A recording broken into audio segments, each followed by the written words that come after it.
يا أقصى يا أقصى يا بدرا بسمانا ذبنا فيك حبا وحنانا حبا وحنانا يا أقصى يا أقصى يا بدرا بسمانا ذبنا فيك حبا وحنانا حبا وحنانا يا مسرى الرسول العدناني قد شدت رحال الركبان جمر الشوق يجتاح كياني ليت لي بينهم ما كان ليت لي ما كان کچھ عظمتیں، بلندیاں، رفعتیں، شان و شوکت اور ان کی خدمات، ان کی قربانیاں سامنے آ سکیں۔ وہ بات کیا ہے؟ میں کہنا یہ چاہتا ہوں کہ جناب سیدنا ابو بکر صدیق رضی اللہ تعالیٰ عنہ کی زندگی کا صرف ایک موضوع، اور وہ موضوع کیا ہے میں جو آپ حضرات کے سامنے رکھنا چاہتا ہوں، نمبر ایک امام الانبیاء، نمبر ایک امام الانبیاء، نمبر دو امام الصحابہ، سرکار مدینہ صلی اللہ علیہ وسلم اور حضرت ابو بکر رضی اللہ تعالیٰ عنہ ساتھ ساتھ ہیں، ایک دوسرے کے ساتھ چل کے اکٹھے جا کے دین کی دعوت پہنچا رہے ہیں۔ اب یہ ایک دونوں میں سے ایک امام الانبیاء ہیں، دوسرے امام الصحابہ ہیں۔ جو امام الانبیاء ہیں انہیں بھی ہم جانتے ہیں، جو امام الصحابہ ہیں انہیں بھی ہم جانتے ہیں۔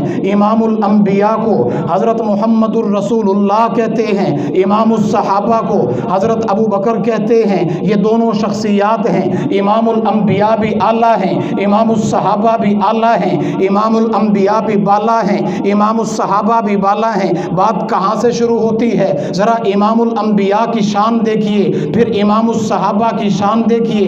سرکار مدینہ صلی اللہ علیہ وسلم مکے کے اندر موجود ہیں، حضور آرام فرما رہے ہیں، حضور آرام فرما رہے ہیں۔ تھوڑے ہی وقت میں آسمانوں سے جناب سیدنا جبرائیل امین علیہ السلام تشریف لاتے ہیں، حضور کو جگاتے ہیں، جگا کے فرماتے ہیں یا رسول اللہ جاگ جائیے، اٹھ جائیے، بیدار ہو جائیے۔ سرکار مدینہ صلی اللہ علیہ وسلم پوچھتے ہیں اے جبریل آج خیر تو ہے، کیا بات ہے؟ سیدنا جبرائیل امین علیہ السلام فرماتے ہیں آج حکم ربی ہے، اللہ نے مجھے بھیجا ہے کہ کہیں جانا ہے۔ جناب حضور صلی اللہ علیہ وسلم پوچھتے ہیں اے جبریل کہاں جانا ہے؟ جواب ملتا ہے یا رسول اللہ براق سواری حاضر ہے، آپ سوار ہوں، میں اللہ کے حکم پر آیا ہوں، آپ کو لینے کے لیے آیا ہوں۔ مسجد اقصی تک لے جانا ہے، مسجد اقصی سے اٹھا کے آسمانوں تک لے جانا ہے۔ یہ وہی سفر ہے جسے ہم سفر معراج کہتے ہیں، جس کا تذکرہ قرآن میں ہے۔